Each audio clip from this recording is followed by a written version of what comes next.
Bom, a paz do Senhor a quem está assistindo. Sou grato a Deus. Nós estamos encerrando aqui uma campanha, uma temporada como nós chamamos.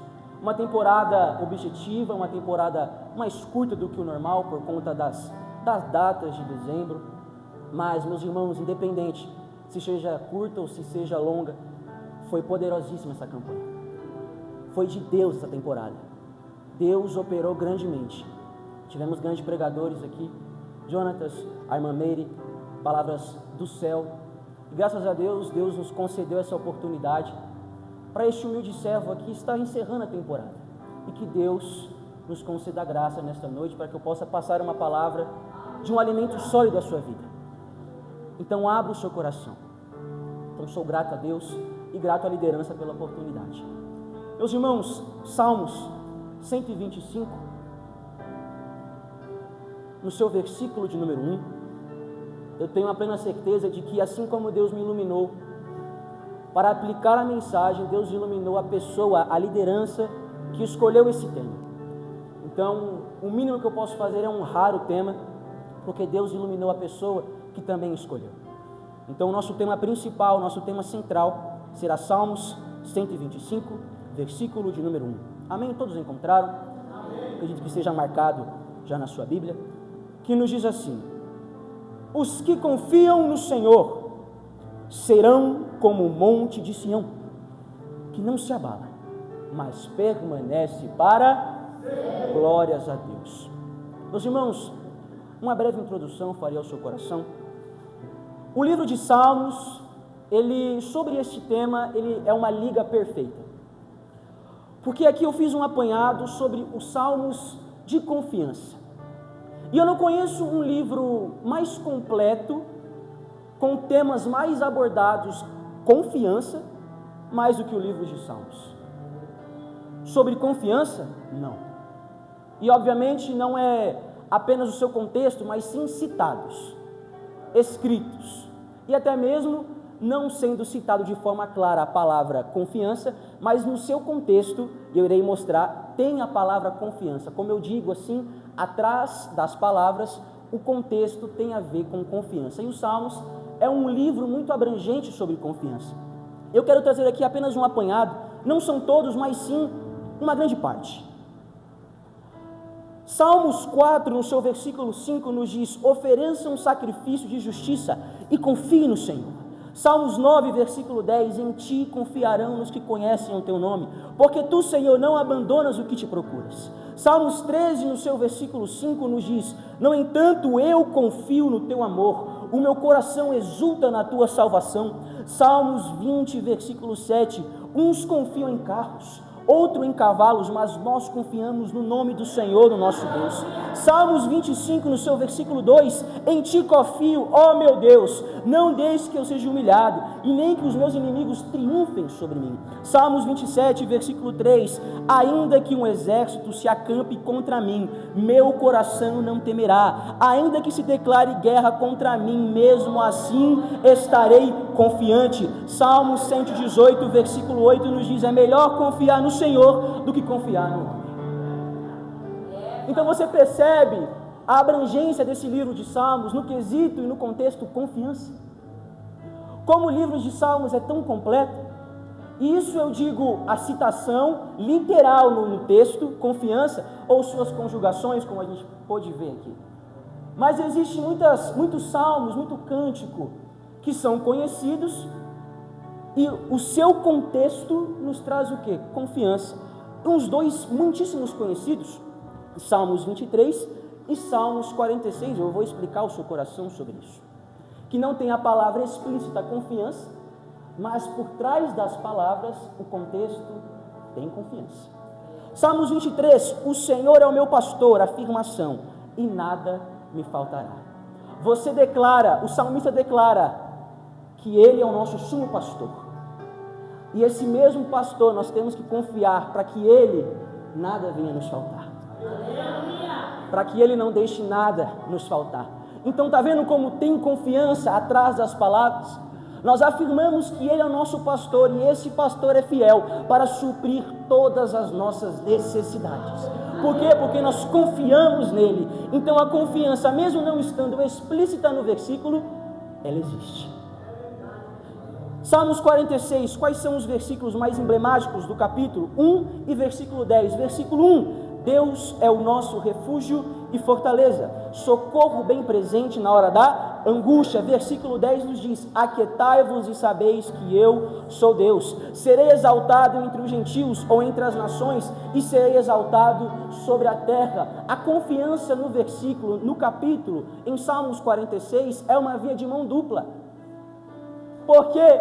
Porque é a confiança do salmista para Deus e a resposta de Deus para o salmista.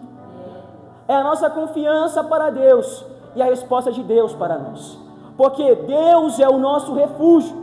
Quando precisamos, Ele é o nosso socorro. Então eu confio nele, porque na hora que eu preciso, Ele vai estar lá. E qual é a resposta de Deus? Aquietai-vos. Eu sei o que eu estou fazendo.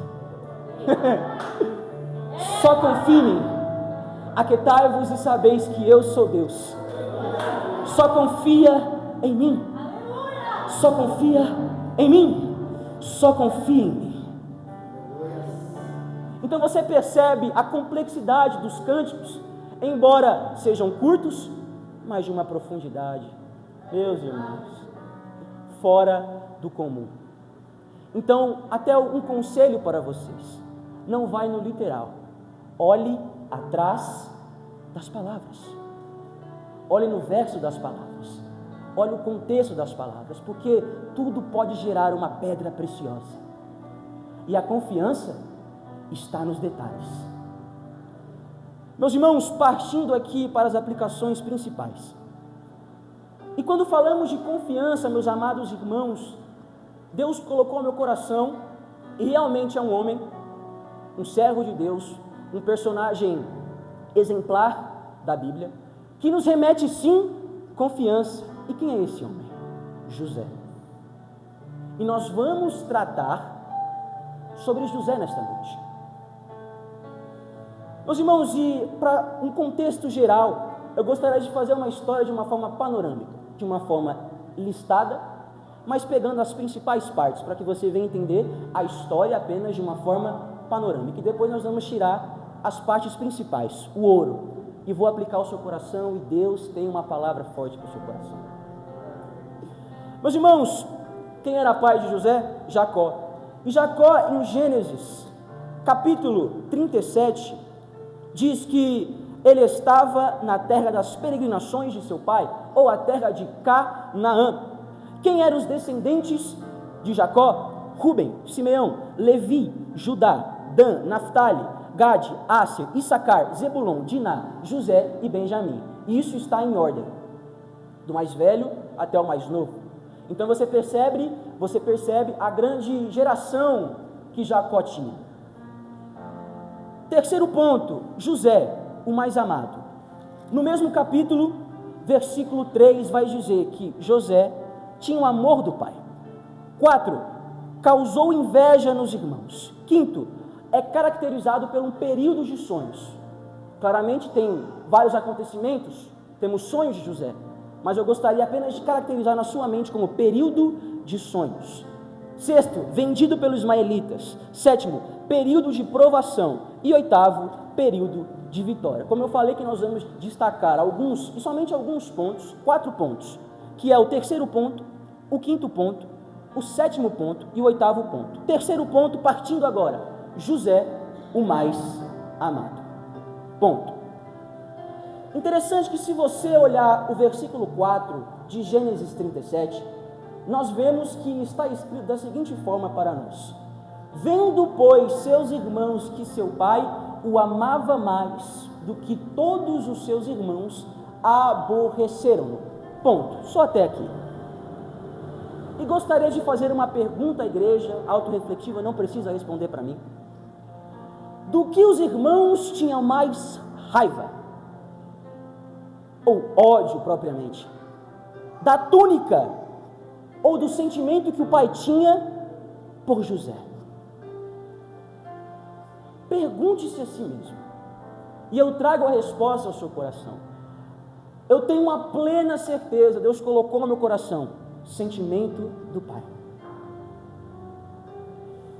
E o que trazia esse destaque para José, o que mostrava, meus amados irmãos, que ele era diferente, não era a túnica que o pai deu, mas era quem ele era no coração do pai. Vocês estão entendendo? Estão comigo? Não tem a ver com a túnica, não teve a ver com a túnica, mas qual espaço José fazia no coração do pai. Então, o que destacava José dos seus irmãos era a exclusividade do sentimento do pai. Era onde José estava no coração do pai. Era onde José estava. Nunca teve a ver com a túnica. A túnica é um pano de linho, é a demonstração física. Mas o que mais causava inveja, rancor nos irmãos, era o que eles não viam. Onde José estava no coração do pai. E como nós aplicamos para o cenário que vivemos, meus amados irmãos, não é o seu melhor terno que define. Para as mulheres, não é o melhor vestido que te torna diferente, que te torna exemplar, que te torna uma exceção, mas é onde você está no coração do Pai. É o lugar que você ocupa no coração do Pai. O que te torna especial é onde você está no coração do Pai. O que te torna diferente, o que te torna uma exceção, o que te torna um destaque não é as suas melhores roupas, mas é estar no coração do Pai. Então a túnica, entenda, porque tem aplicações que as pessoas entendem e até nutre mal a igreja, que o que fazia José diferente era a túnica que ele tinha, porque os irmãos não tinham. Mas não era isso. Nunca foi sobre a túnica. Sempre foi sobre o coração do Pai. Então o que te torna diferente é a posição que você está no coração de Deus. E nós estamos valorizando isso. Nós valorizamos o sentimento do Pai para conosco. Como nós estamos valorizando? Será que nós estamos fazendo valer a pena a posição que estamos no coração de Deus? Será que estamos dentro do coração de Deus? Será que realmente nós estamos seguindo o amor de Deus? Porque não é a roupa mais cara, nunca foi sobre a túnica colorida, a túnica de um material nobre. Foi onde José estava no coração do Pai. Então, o que os irmãos via não era um José, mas era um homem que tinha um lugar especial no coração do Pai. E quem tem aqui um lugar especial no coração do Pai? Quem quer fazer parte do coração do Pai? Quem quer estar aqui aliançado ao coração do Pai? Porque nós devemos anelar por esse amor. Então, se trata da exclusividade que José tinha com seu pai, que o pai tinha para com José. Então, foi através desse amor que a história de José, o homem que tinha um propósito, começou. E guarde isso, o homem que tinha um propósito. E foi através desse amor que a história começou. Aleluia! E eu nem vou entrar em uma vertente aqui, porque eu vou seguir o planejamento. Mas eu espero que um dia você guarde essa frase: a história começou através do amor. Aplique de forma correta, que eu vou estar escutando. A história começou através do amor.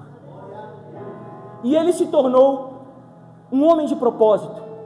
Em Provérbios 19, versículo 21, nos diz: muitos são os planos no coração do homem, mas o que prevalece é o propósito de Deus. Então sempre é o propósito de Deus que prevalece sobre as nossas vidas.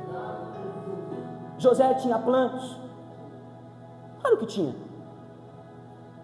Mas Deus tinha um propósito. Então tudo que prevalece, como a Sagrada Escritura nos acabou de dizer aqui, o que prevalece em nossas vidas não são nossos planos. Porque o nosso coração, ele é enganoso. Trazendo o contexto para o versículo à sua vida. O nosso coração, ele é enganoso. Porém, os planos, os propósitos que Deus tem para com a nossa vida não são de causar dano algum, mas apenas de prosperidade. E os planos que Deus tem para você, os propósitos que Deus tem para você, nem desceu ao seu coração. Portanto, enquanto muitos arquitetam planos, Deus está trabalhando com projetos, com propósitos. Então entenda isso, a partir desse amor, José começou, um homem que tinha um propósito. Guarde isso. O que nos leva, meus queridos irmãos, ao quinto ponto, período de sonhos. E quais foram esses sonhos? Meus irmãos, no mesmo capítulo de Gênesis 37, nós vemos os dois sonhos. Do feixe, ou o molho, que nos diz assim, no versículo de número 7, eis que estávamos atando molhos no meio do campo, e eis que o meu molho, José falando, se levantava, e também ficava em pé, assim como eles estavam. E eis que os vossos molhos o rodeavam, e se inclinavam ao meu molho, ou ao meu feixe. O segundo sonho que José falava, e disse, eis, no versículo 9, eis que tive ainda outro sonho, eis que o sol, a lua e as 11 estrelas se inclinavam a mim. Os sonhos de José, se você parar para pensar, esses dois sonhos, e pontuar corretamente, são especificamente sobre reverência, é nítido, sobre se curvar. E a pergunta é, perceba que eu gosto muito de pergunta, para você responder ao seu coração mesmo. Se cumpriu instantaneamente? Concordo com vocês que não. Claro que não. Foi ridicularizado. E até mesmo, meus amados irmãos, foi repreendido pelo seu pai. Versículo 10. E contando a seu pai e a seus irmãos, repreendeu seu pai e disse-lhe, que sonho é este, menino? Porventura eu, tua mãe e teus irmãos se curvaremos perante ti na terra? Porém, a mesma Bíblia que nos diz que o pai respondeu, e preste atenção nisso, e que Deus me dê graça. A mesma Bíblia que mostra um pai que repreendeu, no versículo subsequente nos mostra um pai que guardava e guardou, assim como diz a minha Bíblia, guardou este negócio no seu coração. Interessante a tradução. Guardou este negócio no seu coração. E você pode se perguntar, e tudo bem, é natural, mas a Bíblia está se contradizendo de um versículo para o outro? Não. E quando eu estava estudando, a Bíblia jamais se contradiz. E quando eu estava analisando, estudando, eu chamei essa transição desse versículo do 10 para o versículo 11 de estratégia de Jacó. Por quê? Você pode estar se perguntando, e está tudo bem. Porque vamos trazer para um contexto histórico bíblico. A figura paterna era muito bem vista naquela época. Era o líder da sua casa, era o chefe da sua casa, o imperador da sua casa, o rei da sua casa, quem mandava, quem levava o nome da família. E Jacó sabia disso, pois tinha muitos filhos, portanto era muito bem-aventurado pelo Senhor. Porém, a figura paterna, ainda assim, era uma figura de máxima autoridade em uma casa. E Jacó, olhando um filho, um dos mais novos, falando que viu e teve um sonho que todos se inclinaram para mim. Imagina o Jacó olhando e falando, como é que é, meu amigo? Porventura eu, sua mãe e todos os seus irmãos se curvar perante você? E sabe como é interessante? Que perante as pessoas, que perante a família, que em público, Deus doutrina, Deus puxa a orelha, Deus repreende, Deus fala, não é bem assim, mas no coração de Deus, no coração de Deus, no coração do Pai, ele sabia, eu não estou criando um filho, é um propósito de Deus. Portanto, eu sei quem eu sou. Jacó sabia quem ele era o pai, e perante a sua família doutrinada, como assim, meu filho? Não, mas no coração do Pai, ele sabe quem você é. E você percebe a estratégia de Jacó, não falhando em nenhum princípio, tanto como chefe de família, mas também como criador de um propósito de Deus. Então, como aqui é doutrina, aqui tem puxão de orelha, neste altar estou dizendo, tem correção, converte, muda, transforma, é preciso, é necessário, porque nós temos que formar, porque nós sabemos que o propósito que Deus tem para a sua vida, você precisa estar à altura. Então a repreensão foi necessária, naquele momento, a toda a família que estava rodeando, a repreensão aconteceu, mas no coração de Jacó, no coração do pai, eu sei quem ele é, eu sei o propósito que eu carrego, eu sei que ele é diferente, porque ele tem um espaço no meu coração que nenhum ocupa. Então, às vezes, quando Deus te doutrina, quando Deus coloca uma palavra séria neste altar, como constantemente, costumeiramente coloca, não é porque Ele quer acabar com você, te destruir, é porque Ele sabe a porção que você ocupa no coração dEle, Ele sabe a intenção dEle para você, Ele sabe quem você é, Ele sabe o seu potencial, portanto Ele precisa te moldar, e Ele está nos moldando nesta noite. Está acontecendo transformação de Deus. Às vezes pode vir um não, uma repreensão, mas no coração do Pai, esse é o meu filho, esse tem algo particular comigo. Eu posso não falar, eu posso falar mais não do que sim, eu posso repreender mais do que elogiar, mas porque eu sei o que eu estou fazendo, eu sei quem eu estou moldando, e no meu coração, no coração do Pai, sabe quem era o filho. Jacó sabia quem José era. Então não são versículos que se contradizem, mas são versículos que de uma forma indireta mostram uma estratégia que é pouco percebida. A estratégia que Jacó teve para mostrar que a família ainda é família, que as coisas são assim, mas no coração do Pai, lá dentro, sabia quem José era. Repreendeu, instruiu, mostrou que era a verdade, mostrou como funcionava, mas no coração dele, José era o propósito de Deus. Por isso que ele guardou este negócio em seu coração. O que nos leva ao sétimo período de provação. E onde sua aprovação começa? Avançando até o capítulo 40, a casa de Potifar. Perdão, 39 e 40, vamos finalizar. A casa de Potifar, sendo panorâmico, mulher de Potifar, a aprovação está aí. Terceiro, injustiçado pela mulher e pelo próprio Potifar. 4, preso. E 5, deixado de lado na cadeia. Estava fácil demais. No cárcere, onde os presidiários do rei ficavam. Porém, o interessante é que nesse período, meus irmãos, final, de provação, quase no período de vitória, que eu vou chegar lá, fique apenas com um gostinho por enquanto,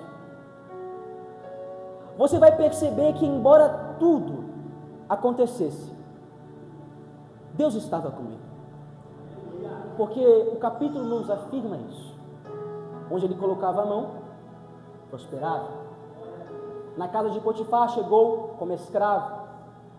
Não sabemos em certo as condições físicas, psicológicas, emocionais, como estava abalado. Seus irmãos o jogaram na cova, o que é natural do ser humano. Venderam, mentiram para seu pai, venderam o seu próprio irmão, do seu próprio sangue. Mas em poucos meses, em pouco tempo, a chave da casa de Potifar, a chave do celeiro de Potifar, estava na mão de José. Aconteceu o período de provação, mais um. Mulher de Potifar foi injustiçado, levado para a cadeia. Na cadeia, virou carcereiro mor. Então você entende que na dificuldade exige-se confiança. Porque ele passou realmente, meus amados irmãos, por maus bocados. Passou dificuldades extremas, mas ele não deixou de confiar. E a confiança, embora a traição dos irmãos, a traição de seu Senhor, a traição da mulher, a traição de todos, a mentira que ele estava vivendo, a mentira que os pais estavam acreditando, o caos na vida, embora estava passando por dificuldades, a confiança o manteve de pé. Saber que ele era um homem que tinha um propósito, manteve ele de pé. E assim como nos diz, tudo que ele fazia, o Senhor fazia prosperar. Porque embora as dificuldades, e as pessoas têm, obviamente, uma má interpretação sobre isso, que as dificuldades é para te destruir, é para acabar com você, o deserto é difícil, é árido. Mas o motivo pelo qual Deus permite que você passe um vale, um deserto, né? Como nós usamos a linguagem comum, deserto, vale, a provação, a dificuldade, é justamente um teste para você. Porque o que José estava pleiteando era algo muito grande. E a dificuldade é um teste para nós. A dificuldade é um teste para a confiança. É onde está o seu coração. Porque o coração de Deus, mas onde está o seu coração? Onde está você confiar na provação, na dificuldade? Porque é muito bom você falar que confia na bonança, mas e na dificuldade? E na dificuldade? Então tudo isso, meus irmãos, a dificuldade, a provação, moldou ele, o transformou. Mas ele só se manteve de pé, porque na dificuldade ele entendeu que exigia algo a mais. E a confiança o manteve vivo. Então na dificuldade, confie em Deus. No vale, confie em Deus. Na provação, confie em Deus, porque é o que vai te manter de pé. Aleluia! Não é profetada, não é chave de alguma coisa, mas é a confiança em Deus. Se está difícil em qualquer área, não é livros que vai te ajudar, mas é Deus. Não é autoajuda que vai te sustentar e nem manter de pé, mas é Deus. Sentimental, emocional, financeiro, tudo é Deus. Em qualquer área de sua vida, a resposta ainda continua sendo Deus. E ele entendeu que mais do que um portador de propósito, ele queria ser o homem que iria executar o propósito. O que nos leva, meus amados irmãos, e já estou finalizando, mas eu não posso deixar de encerrar da maneira certa essa mensagem, esse sermão. O que nos leva ao oitavo ponto, o ponto de vitória. Dentro da cadeia, vamos voltar um pouco, existia dois personagens, o padeiro e o copeiro. O padeiro, fazendo de uma forma panorâmica, morreu. O copeiro voltou às suas funções, através dos sonhos que José revelou e tudo mais. Segundo, aí o faraó tem um sonho e ninguém interpreta. Terceiro, o copeiro se lembrou de José, que tinha interpretado o seu sonho na cadeia. E José interpreta o sonho do rei. Se apresenta perante o rei, troca suas vestes, troca o seu jeito de falar, muda o comportamento, muda a postura e vai perante o rei e interpreta o sonho, encurtando a história. E realmente, aí começou a se concretizar o propósito. Porque se a trajetória de José foi difícil, assim como eu já disse, que eu pincelei aqui para vocês, É porque a vitória era muito grande. E qual é a confirmação do propósito que Deus tinha sobre José? Gênesis 41, versículo 40. Que o faraó, depois de interpretar, depois de ver que Deus era na vida dele, diz no versículo 40 de Gênesis 41: Tu estarás sobre a minha casa, apenas a parte A, e por tua boca se governará todo o meu povo. Se concretizou. A vitória chegou. O ponto da vitória aconteceu. Então aquele homem que apenas tinha um propósito, que era aspirante a algo, que podia e sabia que tinha capacidade para contemplar algo grande, foi o mesmo homem que concretizou.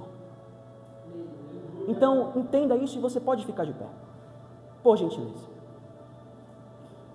Porque nós vemos aqui diferentes Josés ao decorrer da história. O homem que tinha um propósito, um homem que confiava no seu propósito, e o homem que concretizou o seu propósito. O homem que tinha um propósito, um homem que confiou no seu propósito, e um homem que concretizou o seu propósito. Aleluia! E faço uma pergunta para a igreja: em que fase você está? E, completando, em que fase você quer chegar? Onde você se encontra e onde você quer chegar? Se você quiser concretizar aquilo que Deus colocou no seu coração, porque você sabe tua capacidade, você não é um Zé Ninguém, você é alguém que tem uma parte no coração de Deus. Portanto, se você quer concretizar esse propósito, concretizar, aqui é o seu lugar. Louve ao Senhor. Quem perdeu a confiança no seu propósito, aqui é o seu lugar. Você sabia que tinha um propósito, porém na segunda etapa desacreditou do seu propósito. E as pessoas não morrem no começo, morrem no meio. Porque o começo é as mil maravilhas. O começo é a melhor coisa que tem, o primeiro amor. Mas no meio, quando vem o ponto de provação, em vez de fazer como José, não faz como José. Portanto, se você perdeu a confiança no seu propósito, você perdeu o direcionamento, aqui é o seu lugar. Você tem 3 minutos. E eu não estou brincando. Vocês me conhecem. Se você perdeu a confiança em Deus por julgamentos, pelas dificuldades, pelos maus olhares, pela falta de acreditar até mesmo no seu potencial, pelo ponto de provação, aqui é o seu lugar. Aqui é o seu lugar. Louve ao Senhor, pode aumentar a intensidade. E você aumenta a intensidade também. Você aumente a intensidade também. Aumente a intensidade também, porque é noite de mudança. É noite de confiar. É noite de confiar. Então, se você precisa, você tem 2 minutos. Você tem 2 minutos. O altar é o seu lugar. O altar é o seu lugar. Se você perdeu a confiança, se você acha que você não é o suficiente, que você é muito mais do que você pode ser, se o que você vive não é o suficiente, que você poderia estar no nível muito mais acima, é noite de mergulhar. Adore ao Senhor.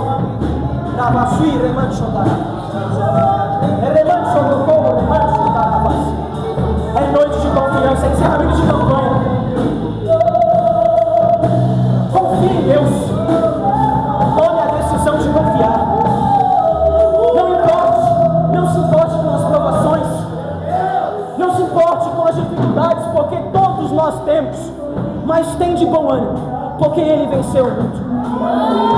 E Ele nos mostra que se Ele venceu, você também vence. Todos nós começamos com alguém com propósito. Precisamos confirmar o nosso propósito através da confiança. E quando você confia em todos os processos, você vai concretizar o seu propósito. Confie no Senhor. Confie no Senhor. É noite de voltar ao primeiro amor. A famosa frase: voltar ao primeiro amor. Voltar ao estágio inicial. É deixar que Deus quebre o vaso. Mas é saber que o mesmo Deus que quebra é o mesmo Deus que forma. Apenas confie. Confie porque Ele é poderoso. E quando você confia, você vai concretizar. E tudo que você colocar a mão, Deus fará prosperar. Amém? Essas pessoas que estão aqui entenderam. Mas como eu tenho por costume, tem mais alguém? Dou-lhe uma, dou-lhe duas e dou-lhe três. As pessoas que estão aqui na frente, essas três pessoas, essas três almas que estão aqui, entenderam que a confiança é o único caminho para concretizar o propósito. Portanto, vocês que estão aí bem, estenda as mãos. E antes de orar, eu gostaria de perguntar se tem alguém aqui que está aqui à frente, à beira do altar, que quer aceitar ou voltar para os caminhos do Senhor.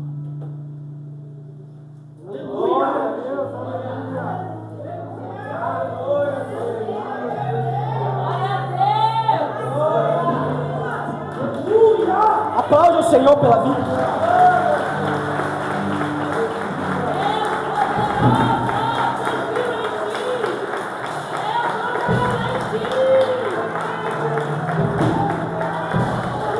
Não há nada melhor do que uma vida voltando para a casa do Pai. Estenda suas mãos novamente. Nós vamos orar. E depois o pastor fará o apelo para a sua vida. E você vai confirmar o seu propósito. Porque eu não sei o que pode acontecer, o que aconteceu. Eu não sou Deus. Mas nós sabemos quando vemos uma alma amargurada, uma alma triste, uma alma sedenta por Deus. É capaz, tem capacidade, um homem que vale para o Senhor. Nunca pense que você não vale nada. Quando a tristeza vier, esqueça, porque você tem um espaço no coração de Deus. Você vale muito mais do que você imagina, meu amado irmão. Deus tem um propósito para a sua vida. Confie que vai se concretizar sobre a sua vida. Portanto, eu vou orar e depois o pastor pegará aqui a direção. Deus, em nome de Jesus. E você fique aqui, por gentileza. Deus, em nome de Jesus, abençoe essas vidas, abençoe essas almas aqui, meu Deus, que entenderam que precisa confiar, Deus, que entenderam que precisa de mudança, de transformação, que são capazes, mas perderam a confiança. Portanto, meu amado Deus, renove a confiança, renove a vida, renove o vaso, transborde, abençoe e enche da presença do Senhor em nome de Jesus. Amém. Vamos ficar aqui. Aplauda o Senhor. Glória a Deus.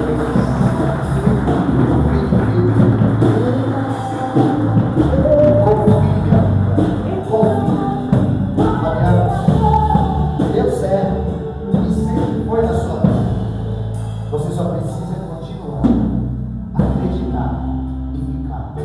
Porque vale não é para nós, vale é para passar. Não vale que a gente é moldado. É nesse momento que a gente é provado. E pode ter certeza que você pode ser estar numa prova, mas nessa prova que você está passando, confie. Você tem que tocar no coração de Deus. Você vai tocar no coração de Deus. Agora Deus vai ficar no teu coração.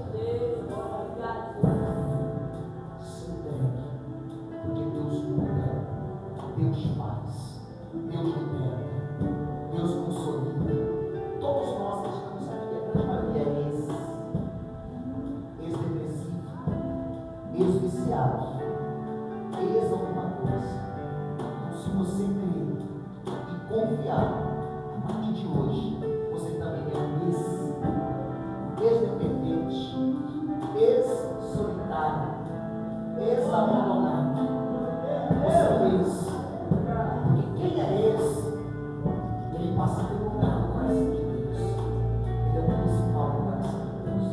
Então Deus não é de trazer para essa casa nessa noite. Fica firme, confia. Deus é contigo como é Deus. Só basta você dar esse passo. Continuar. Amém? Glória a Deus. Deus te abençoe, meu querido. Estenda mais uma vez aqui as mãos. Deixa eu te abençoar aqui, meu filho. Pai, em nome de Jesus. Está nas suas mãos a vida desse homem. Ninguém entra por essas portas sem propósito. Ninguém vem a este lugar sem a carência. Mas ele entrou, Deus. E o Senhor tem, meu Pai, aquilo que ele precisa: presença. Cobre ele com sangue. Livra ele de todo mal. Liberta ele das trevas. Opera milagres na casa, na vida, na família.